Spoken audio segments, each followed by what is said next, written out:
I always looked at him as the vulgar face of a declining empire. I think when we make the decision to stand up for ourselves, the powers that be, they react. We have a deep state that do whatever they want, to whoever they want, whenever they want.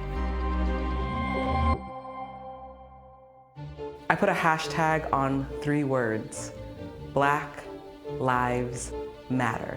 For that, they called me a terrorist. My name is Patrisse Cullors. I am an artist, an activist, a woman, a leader. They're calling me a terrorist, like they don't know who the terror is. I use music to denounce the structures that oppress us, to question, to mobilize, to empower. If you tried to speak out, it would stamp on your tongue. I go by the name of Low Key, Iraqi, British, Londoner. Power is a drug and they feed the addiction. Immediate deletion of people's existence. How many more black people have to die? We are part of a liberation movement that crosses continents and shares histories of oppression. We have to take care of each other if we want to change things. Rosa, Angela, and now Patrisse, bringing the struggle to the 21st century. I got the chance to sit down and talk with her. It's great to be here in Studio B Unscripted. Our stories may be different, but there's always common ground. Let's go, let's do it.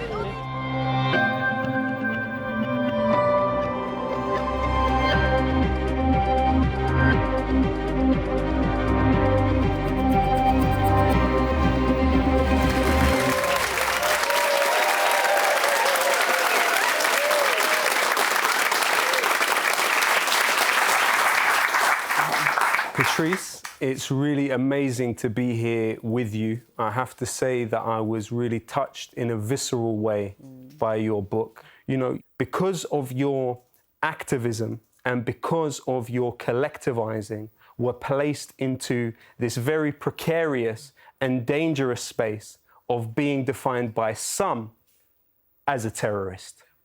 How did it feel when you were watching Bill O'Reilly on the news, essentially mobilizing millions of people within the same country as you to start to view you as potentially a target of very serious state and political violence by describing you as a terrorist?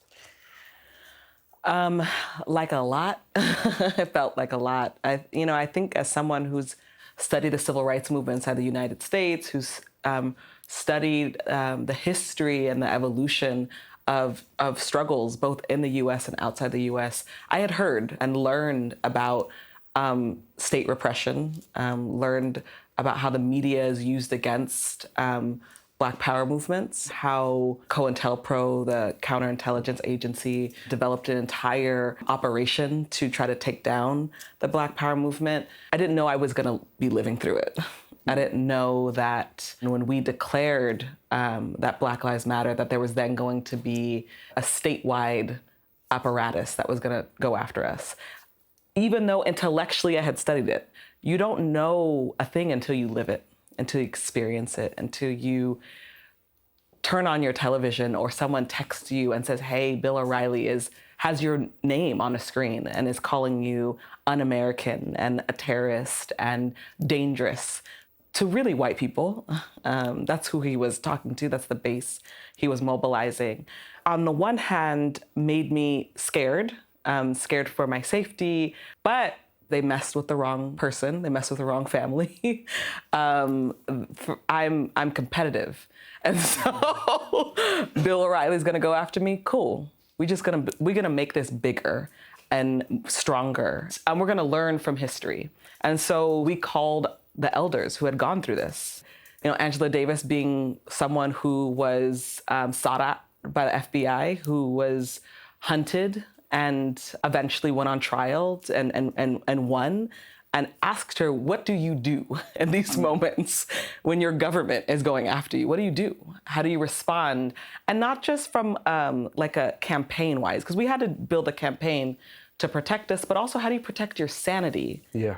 When we first started, we didn't have a lot of tools to protect us. We didn't realize we had to do a lot of cybersecurity. Many of us were going to events by ourselves, you know.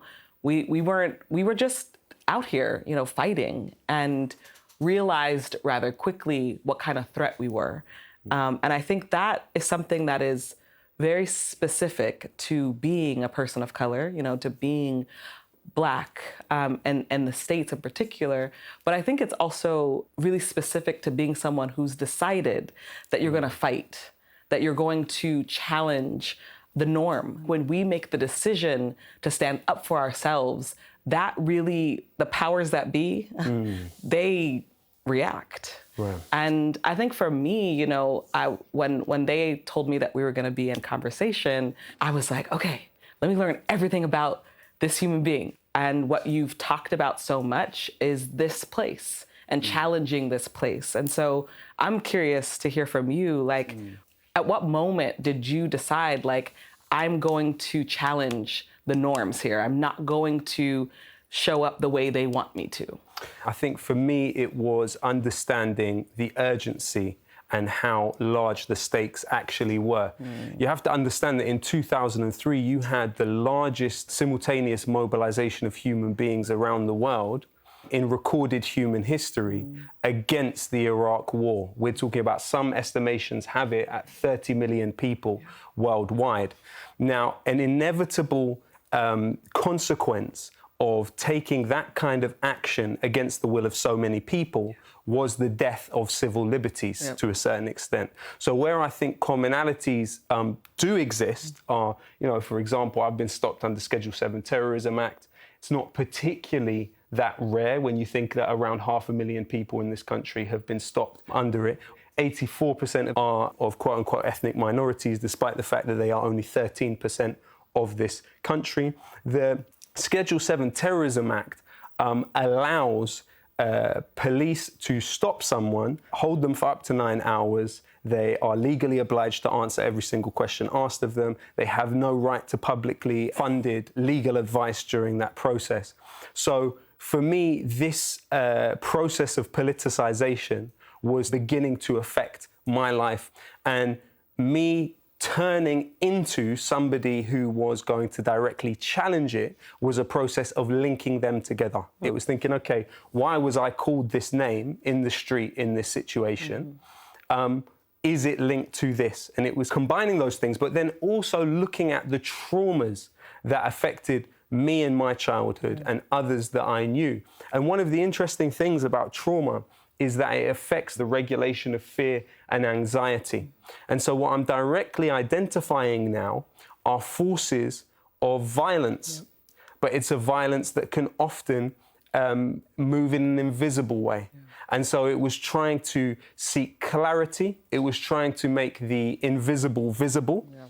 You know, let's face the fact that we live in securitocracies, that we have a deep state and an intelligence service that do whatever they want, to whoever they want, whenever they want. They detain people indefinitely without charge.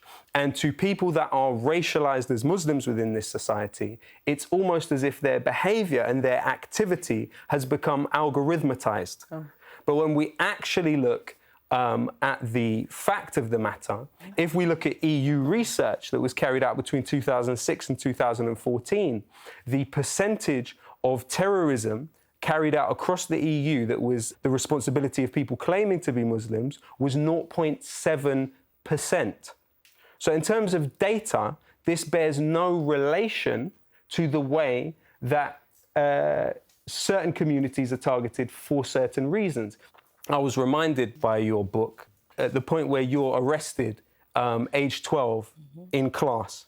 Now, this reminded me of the PREVENT program in this country, which is a program within the public sector which looks at understanding vulnerability to radicalization, and often among children. You have children as young as 3 that can be taken out of their classroom at their nursery and questioned by police without the presence of their parents.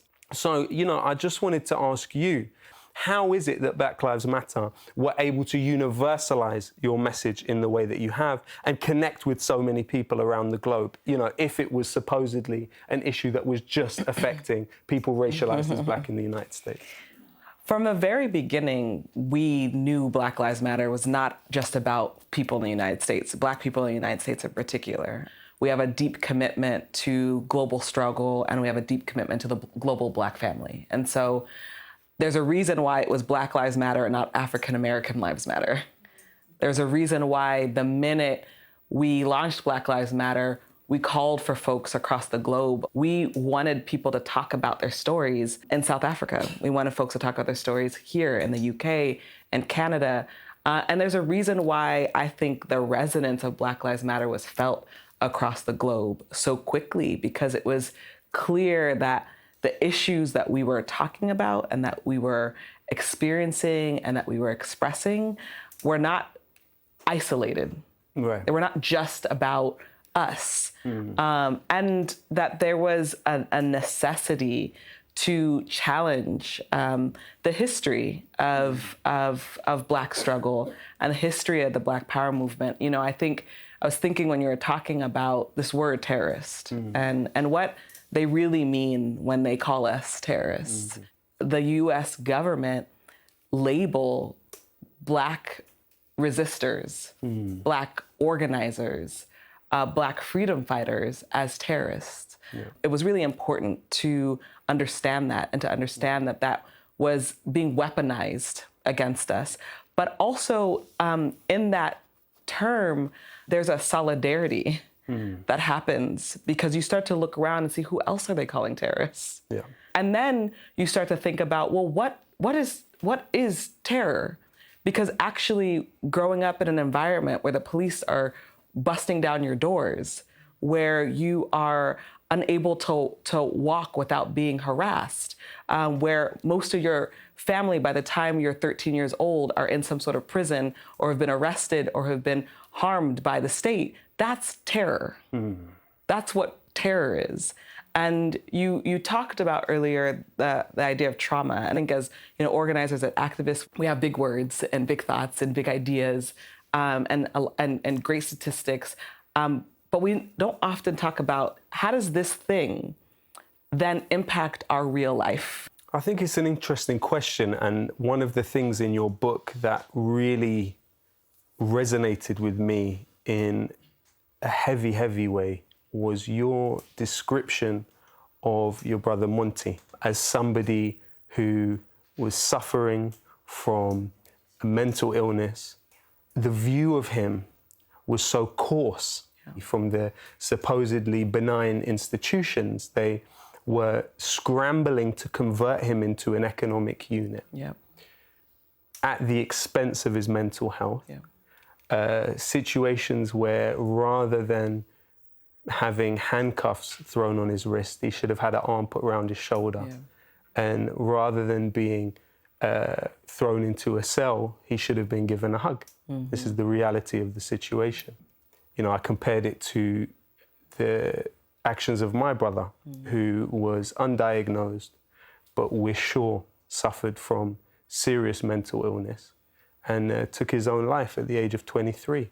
So I felt when reading your account of Monty, and also, amazingly, your dilemmas that you were in, I felt exactly the same in terms of the dilemmas, in terms of, do you submit this person? There was a point when my brother, the police wanted to section him, and the police do not have any training of how to deal with people with psychotic episodes and whatnot. And you actually see it often in these situations, people dying in the hands of the police. There's an extent to which, if this person was viewed as a human being, this would just not be happening. This would not be playing out. And so with the situation with my brother, the preference was not to allow him to be sectioned.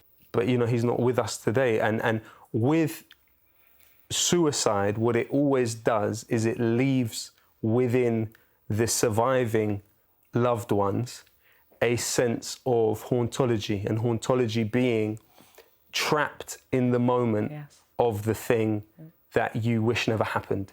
But for me, one of the things that James Baldwin said had always connected to me in a deep way. He said that your pain is trivial except insofar as you are able to use it to connect to the pain of others. Absolutely. And through doing that, you are able to release yourself from that pain.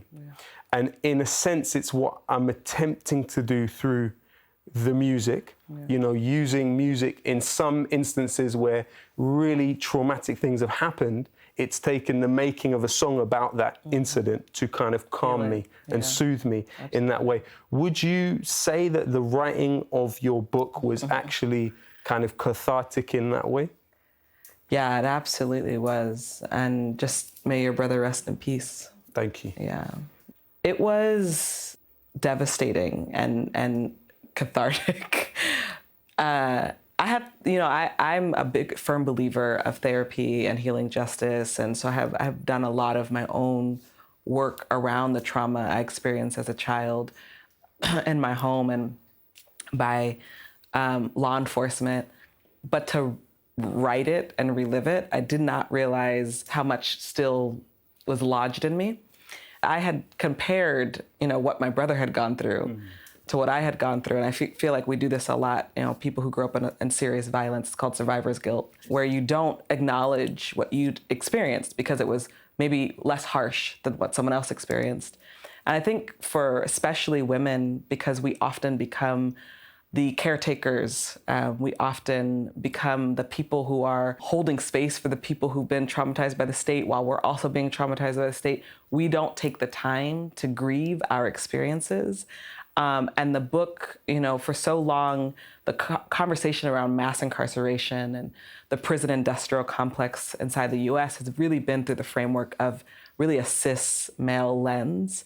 It was one of the first times as someone who had not been in a cage for a long amount of time, talking about what it meant to have to take care of and be basically the social service that didn't exist for my family and the type of pressure that takes for a young person. And so I think, the book writing process was one process, and then I had to record it and do an audiobook. But that process, it felt like I wrote it and then I read it out loud, and then it was like, all right, I can move on to the next chapter of my life. And that is something that we don't often talk about around trauma. Like you said, we actually get stuck in a place. Yeah. And so how do we transform that place? And I think as we're thinking about these systems, these large systems that are often the agents of enacting the trauma on us, it actually serves them for us to be stuck. Our healing really is another way of challenging those systems. And I think it should be part of what we do. So I think we're going to take it out for some questions. Hi, Patrice. My question is really for you. I've been reading a book lately called Why I'm No Longer Talking to Nigerians About Race. And the theme of the book is something that I could really identify with because it was examining the issue that sometimes we as Africans who come over to the West find it difficult to identify with either Black British people or African Americans about the issues with race because it's like, get over yourself, just get on with it. So what I want to ask is, how do we break down that lack of empathy? Because I think we are stronger together than we are apart. So how do we make that happen? What we've been doing in Black Lives Matter is having those kinds of conversations across the globe. And so it looks like spending the time in other countries. It looks like not being afraid to name our differences, right? Part of the struggle that we have is Black folks, we're not a monolithic group. And so we have to talk about our differences. We have to talk about where we share commonalities and where we don't. But I also think this is a challenge that I often provide to my friends from the continent is you have been deeply damaged by the West as well.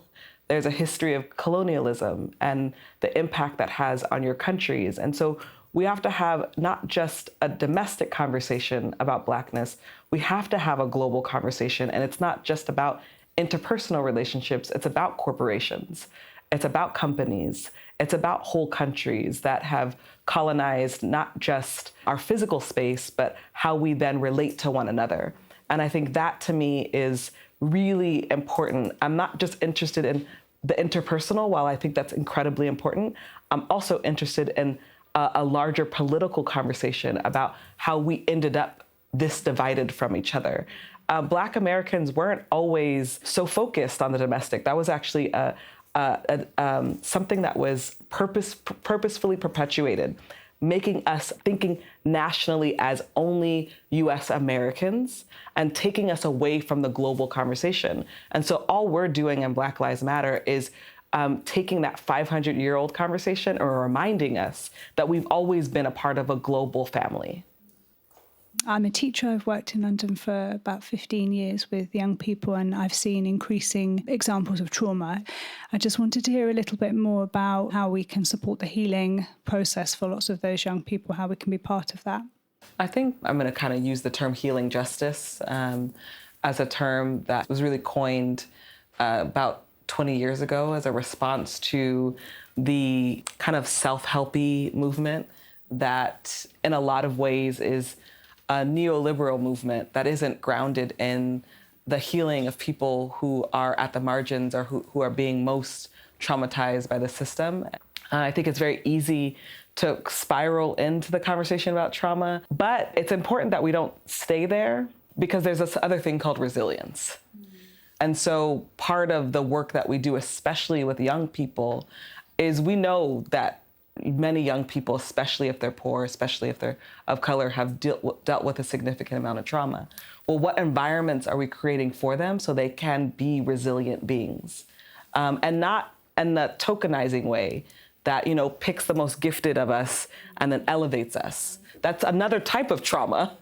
No, I'm talking about the type of resilience that is a collective resilience that creates an environment where we can uplift all of us. I think what's interesting about that question is one of the things, and especially the way you answered, one of the things that neoliberalism does is it seeks to convert what are social and economic problems into emotional and psychological and individual problems. So from being based on the collective, it turns into something that is a force of atomizing and isolating that person off from other people. Yeah. Across the last 10 years, you've had over 600 youth centers closed in this country and 3,500 youth workers put out of work. Simultaneous to that process, you have had the richest 1,000 people in this country's wealth increased by 500 billion. 50% of the land is owned by 1% of the population. That as a status quo doesn't actually lend itself to people being healthy. And so what you see in terms of the social ills is an increase. So how do all of these things, these big macro issues, affect the micro issue of the individual's mental health and issues of trauma? Thank you.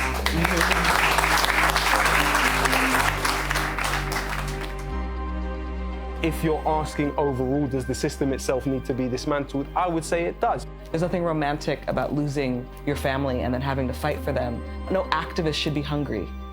No activist should be out of a job. No activist who's put their life on the line should not have the things they need. He is a racist. He is a weapon of the 1%.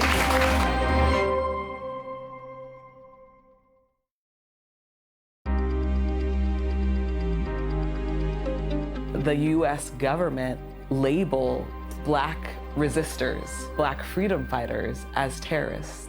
You have children as young as 3 that can be taken out of their classroom at their nursery and questioned by police without the presence of their parents. From the very beginning, we knew Black Lives Matter was not just about people in the United States. We have a deep commitment to the global Black family.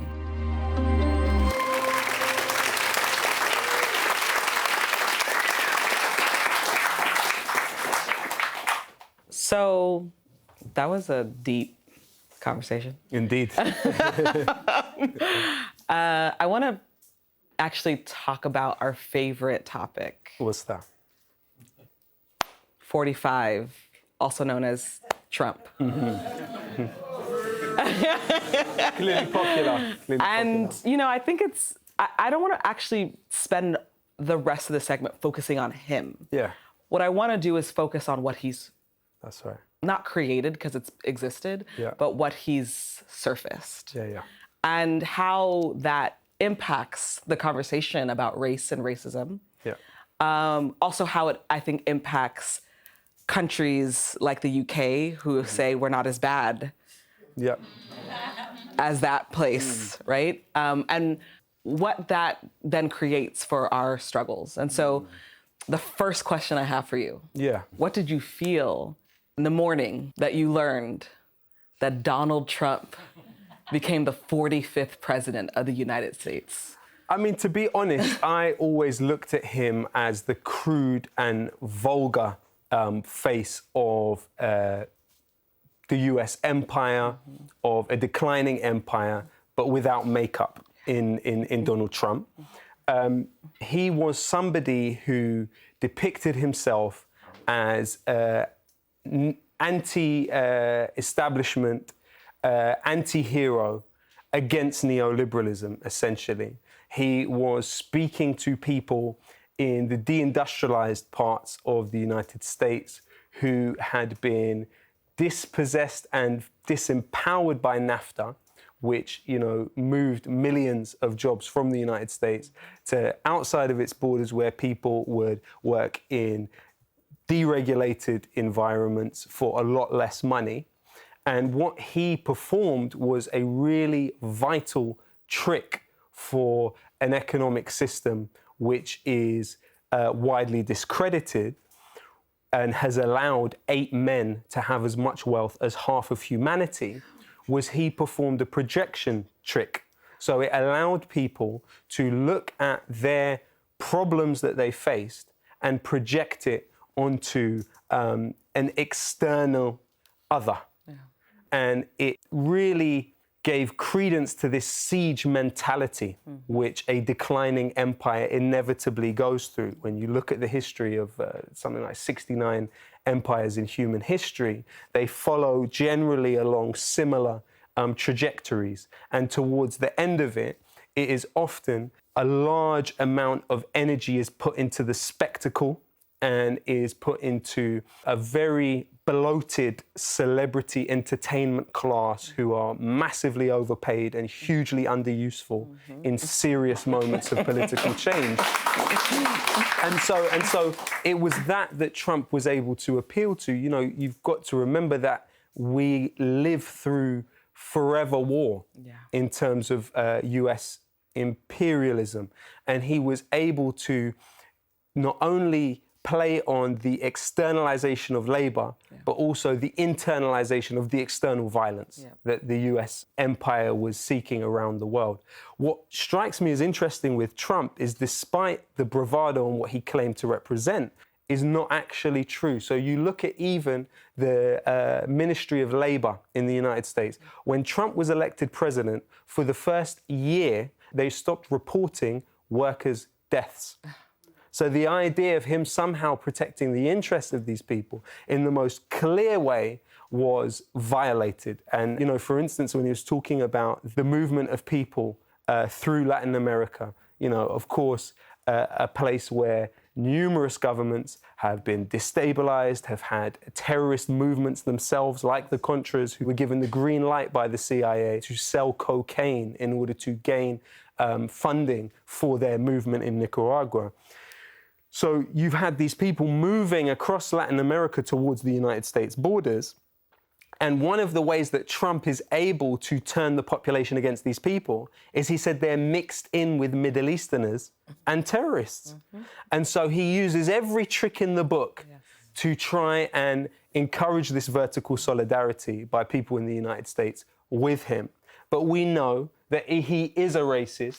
He is a weapon of the 1%. And we have to assert that and be absolutely clear in that assertion. And any mythology that is being propagated to the otherwise is clearly misguided. Yeah, I think for so many of us who had been fighting inside of our movement, we saw what he created as, you know, many people call it a white lash, right?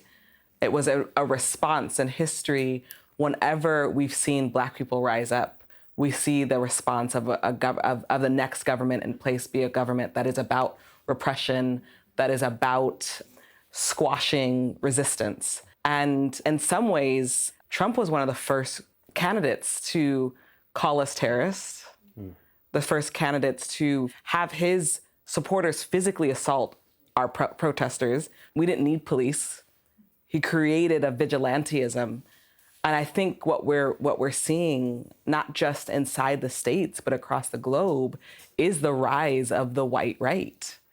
The rise of white, radicalized cis men primarily, and creating not a new movement, because the movement has existed, but a reinvigoration of that movement.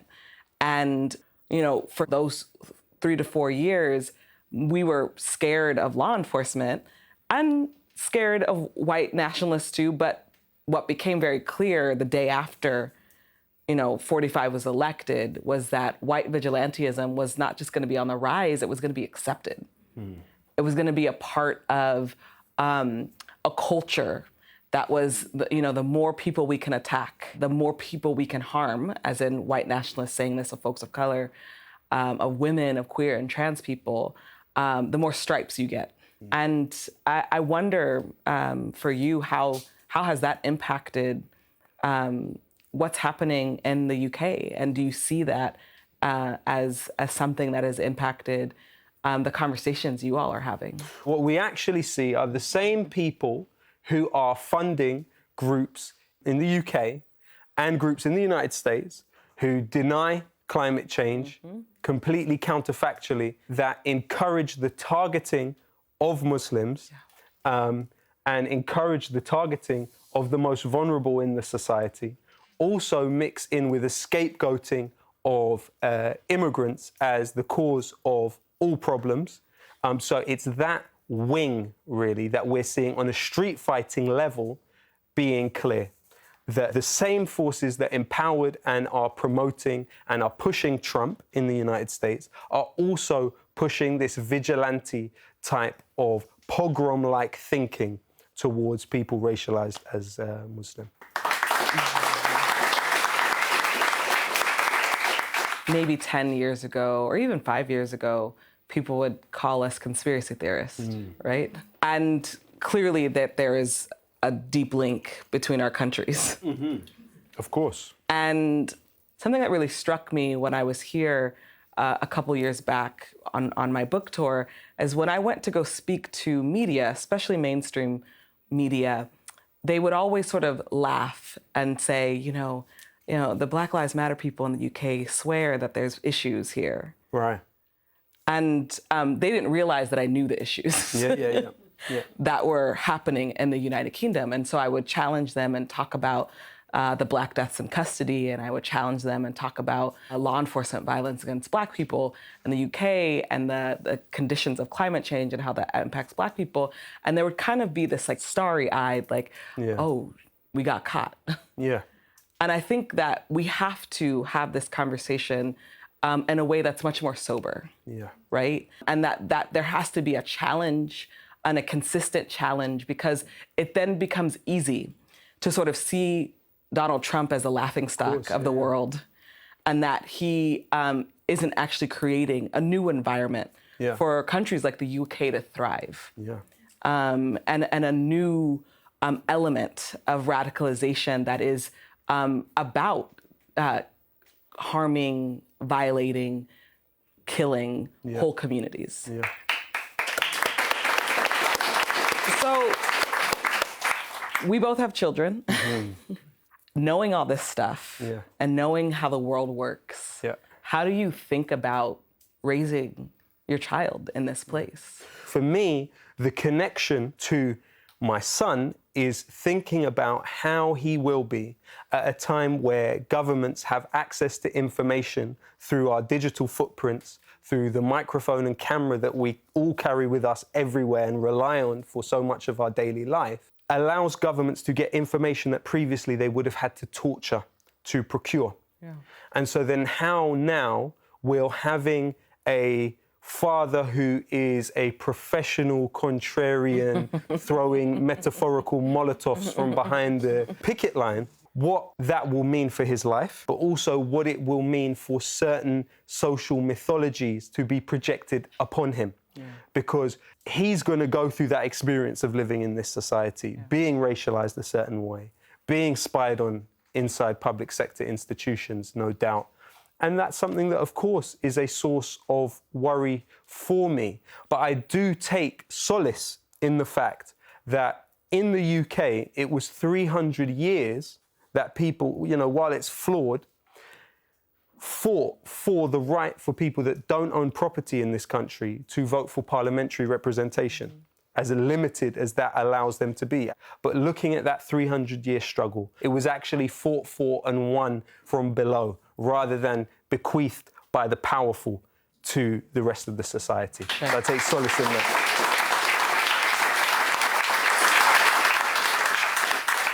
Thanks, y'all, for taking the time to listen to us. We would love to hear from you. If you have a question, please, this is the time to ask it. Speaking of global struggle, as an anti-apartheid Israeli activist, I believe that the BDS is the most effective campaign for anybody who wants to show solidarity with the Palestinians. And my observation is that most artists respect the cultural boycott. So I was wondering, for both of you, what is your experience? For me, I find what is common is artists not being put in a situation where they clearly see that there are consequences to them violating that cultural boycott of BDS, which calls for boycott, divestment and sanctions, upon the advice of somebody like Desmond Tutu and those that were successful in South Africa in breaking apartheid. You know, thanks to the work of the Musicians Union, actually, in this country, were the first organized trade grouping which banned its members from traveling to apartheid South Africa. You had the Specials release the song Free Nelson Mandela at a time where even showing Nelson Mandela's picture in public in South Africa was illegal.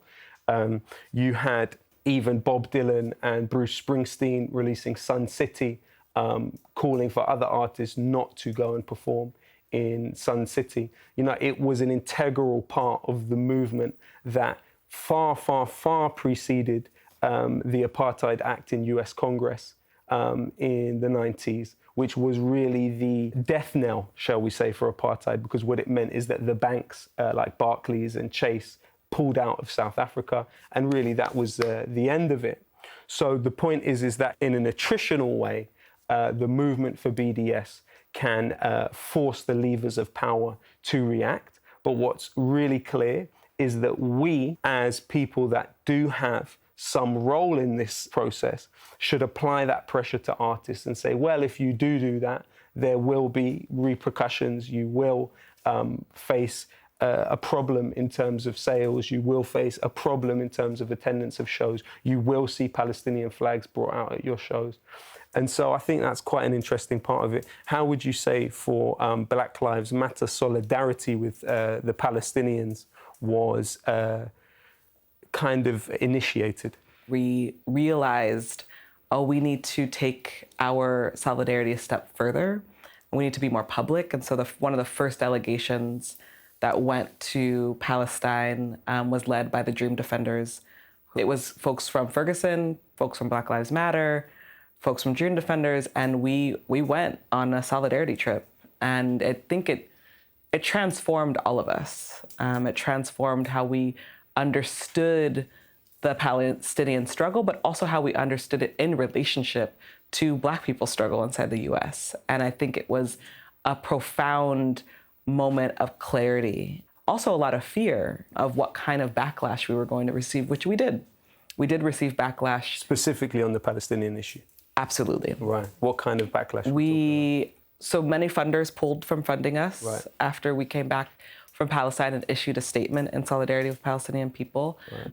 And so once again, many of us dug our heels into the ground and said, no, that's an even more reason why we should be showing up. And took several other delegations into Palestine after that. And I think in some ways have been laying the foundation for the more public-facing solidarity. I think that's been incredibly powerful for our movement. Hi, my name's Miss Yankee and I'm a poet and an activist, and the conversation you were having about Palestine made me think of the late Mahmoud Darwish, who famously wrote a really controversial poem called ID Card. So I was hoping I could share with you a really short snippet of that poem and ask you to tell us your thoughts on why poetry is so important in activism for movements like Black Lives Matter and Free Palestine, if that's okay. Write down, I am an Arab. I work with my comrades in a quarry. My children are 8. And out of this rock, I draw their bread, clothing, and writing paper. I do not beg for charity at your door, nor do I grovel at your doorstep tiles. Thank you. Ooh.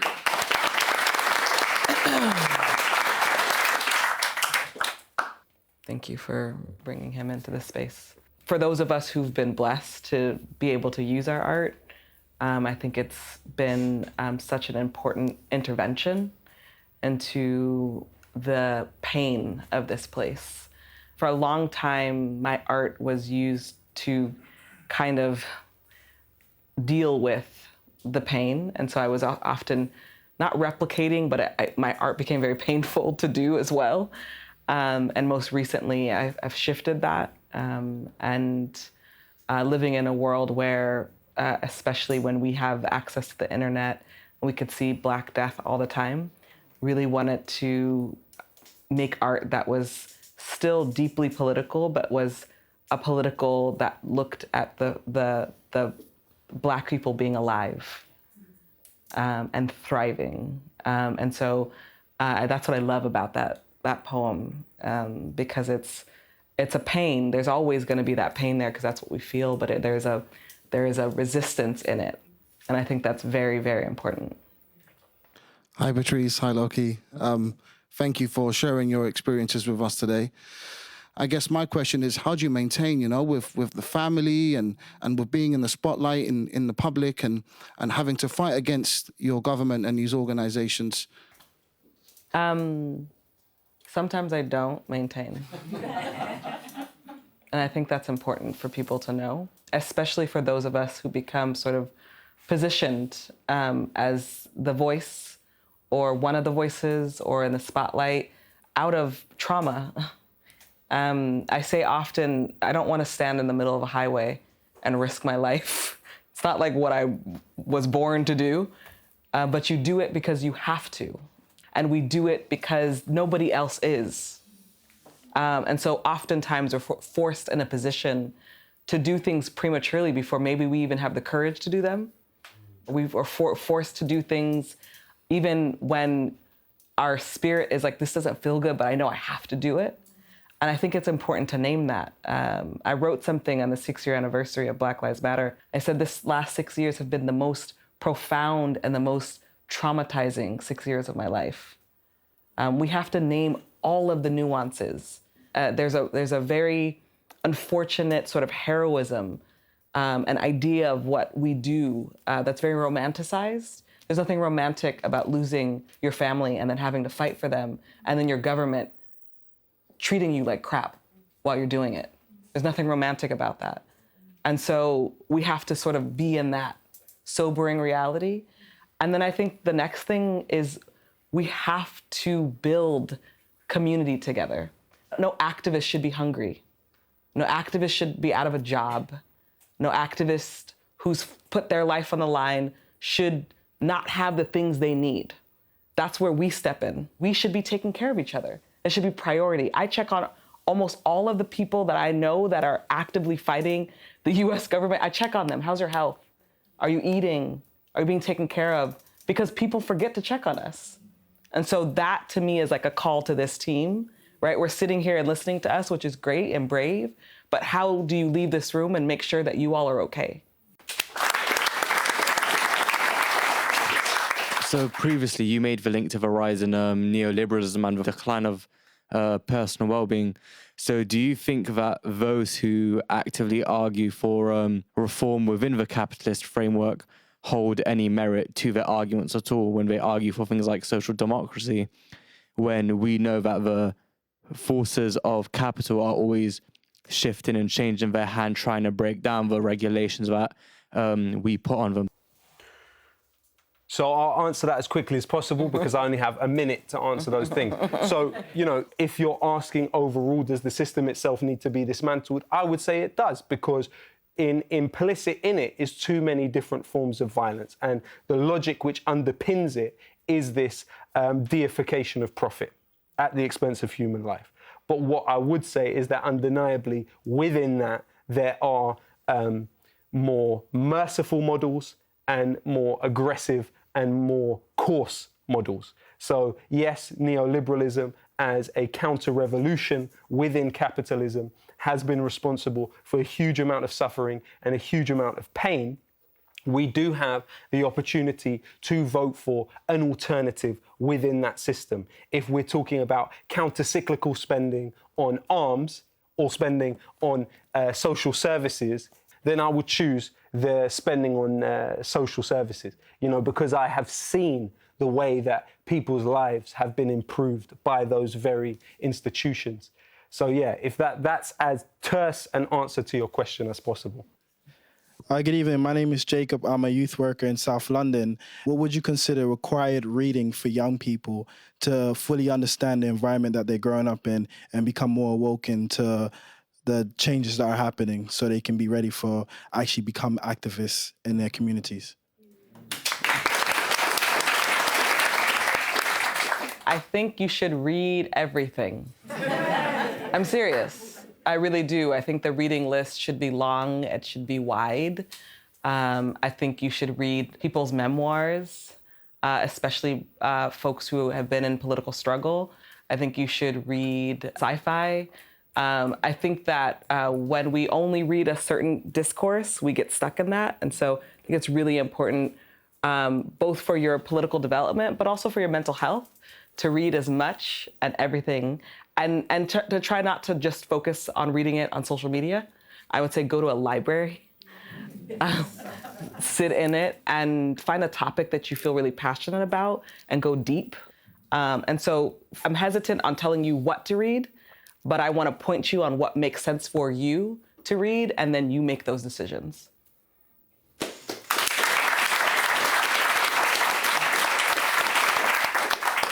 Thank you, low key. Thank you very much. This was an honor. I'm so grateful. Thank you. And Patrice, thank you very much, and more power to everybody here. Let's go out there and let's struggle, because the future is to be struggled for. Thank you.